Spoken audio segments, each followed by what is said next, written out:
மாணவ வணக்கம். இன்றைக்கி நம்ம பார்க்க போகிற பாடம் 7th இங்கிலீஷில் ஒரு ஷீட் 14க்கான ஆன்சர் தான் பார்க்க போகிறோம். Prose journey by train. ரோம் லெட்டர் 1 பார்த்தீங்கன்னா read the following paragraph and answer the question given பிலோன்னு கொடுத்துருக்காங்க.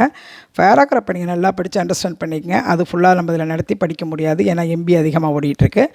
அதை நல்லா படிச்சுட்டு கொஸ்டினை புரிஞ்சுக்கிட்டு அங்கேருந்து நீங்கள் பதில் எடுத்து எழுதலாம். ஃபஸ்ட் கொஸ்டின் கேட்டிருக்காங்கன்னா, why did Mister Fogg resolve to hire and elephant as a means of conveyance கேட்டிருக்காங்க.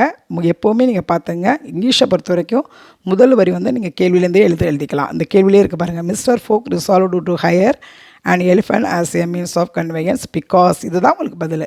Because it travelled rapid for a long time அப்படின்னு எழுதிக்கிங்க. செகண்ட் ஒன் பாருங்கள், read the following paragraph and answer the questions given below. அந்த paragraph அதே போல் படிச்சுங்க. அவங்க இந்த ட்ரெயினில் ட்ராவல் பண்ணிகிட்டே போகும்போது கந்தேஜுங்கிற பகுதி ரொம்ப வளமாக இருக்கும், பார்த்துட்டு போவாங்க ட்ரெயினில் போகும்போது. அதுக்கு என்ன கேள்வி கேட்டிருக்காங்கன்னா, why is the country of the Ganges fertile, ஏன் இந்த கந்தேஜுங்கிற பகுதி மட்டும் ரொம்ப வளமாக செழிப்பாக இருக்குது அப்படின்னு கேட்குறாங்க.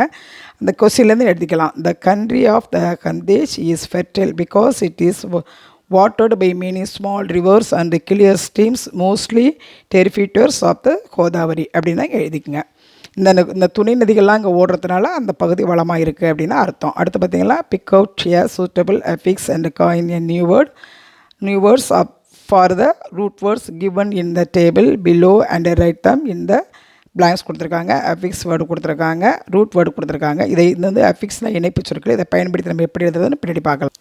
பாருங்கள், illegal, hesitation, uncomfortable, inhabitants, rewrite அப்படின்னு எழுதிக்கங்க. ரோம் லெட்டர் 4 பாருங்கள், pick out the suitable words or phrase from the clue box and write them with the sign given. Sign means அந்த படங்களை வச்சு அது என்ன எழுதுன்னு கண்டுபிடிக்கணும். வேர்ட்ஸும் கொடுத்துருக்காங்க. இப்போ ஃபஸ்ட்டு பார்த்தீங்கன்னா காஃபி தெரியுது, காஃபி டீரியா எழுதிக்கிங்க. அடுத்து ஃப்ளைட் அரைவல், பிளைன் வருது பார்த்தீங்களா, ஃப்ளைட் அரைவல். அடுத்து பாருங்கள், ரயில் ரோடு கிராசிங், ஃப்ளைட் டிபார்ச்சர்னால் புறப்பட்டு போகிறது, பேக்கேஜ்னு எழுதிக்கிங்க. அடுத்து பார்த்தீங்கன்னா, rearrange the following sentence in sequential order கேட்டிருக்காங்க, சொல்லியிருக்காங்க. நீங்கள் ஃபஸ்ட்டு ஒரு 4 2 2 3 1 5 குறிச்சிக்கிட்டு இந்த ஆர்டரில் நீங்கள் எடுத்து இங்கே எழுதிக்கங்க. அடுத்து பார்த்தீங்கன்னா, பிக்சர் கொடுத்துருக்காங்க. அதாவது rearrange the following sentence using the picture clues and right a paragraph using the transition அதாவது மாற்றி நம்ம எழுத இந்த மாற்று சொற்களை பயன்படுத்தி நம்ம எழுத சொல்லியிருக்காங்க. ஃபஸ்ட்டு அவங்க கொடுத்துருக்கதை நம்ம ஆர்டராக எடுத்து எழுதிக்கலாம். அதை 2 4 1 3ங்கிற ஆர்டரில் எடுத்து எழுதிக்கிங்க. இந்த ஆர்டரில் எழுதிக்கிட்டு நம்ம டிரான்சிஷன் வேர்ட்ஸ் எப்படி பயன்படுத்துறதை மட்டும் நான் எழுதி காமிச்சிருக்கேன். இங்கே பாருங்கள், 1 2 3 எழுதி பயன்படுத்தியிருக்கோம்.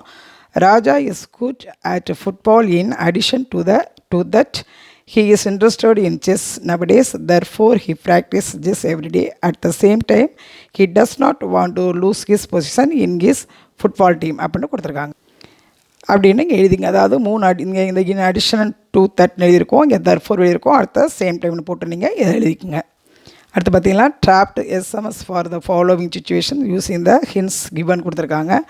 உங்களுக்கு இந்த வேர்டெல்லாம் நீங்கள் எப்படி, அதாவது எஸ்எம்எஸ் அனுப்பும்போது எப்படி எழுதலாம்னு குழு வேர்டு கொடுத்துருக்காங்க. இப்போ நம்ம குட் மார்னிங்னா ஜிஎம்னு எழுதுவோம், ஜிஎம்னா குட் மார்னிங்னு அர்த்தம். அதை மாதிரி எஸ்எம்எஸ் அனுப்பும்போது எப்படி எழுதுறதுன்னு பார்த்துங்க. For your information I have got 75% in +1 board examination சொல்லியிருக்காங்க. நீங்கள் ஃபார் யுவர் இன்ஃபர்மேஷனுக்கு FYI எழுதிங்க.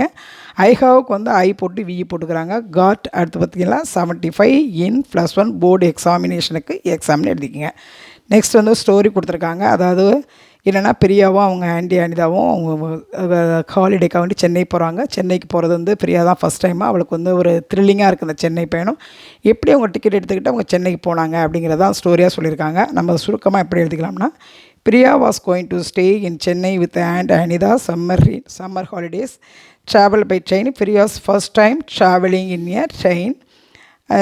Reached Tirunelveli Junction railway station in a ticket counter queue. Vending machine for ticket reached the platform. Electronic display board training arrived at the platform.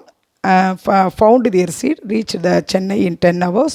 First journey with fun அப்படின்னு எழுதிக்கிங்க. அடுத்து பார்த்தீங்கன்னா, differentiate and tabulate the following into formal letters, phrase, expression and informal letter phrase for expression கொடுத்துருக்காங்க. இப்போ என்ன கேட்டிருக்காங்கன்னா, இங்கே கொடுத்துருக்க sentence formal sentence என்ன, informal letter sentence என்ன கொடுத்துருக்காங்க.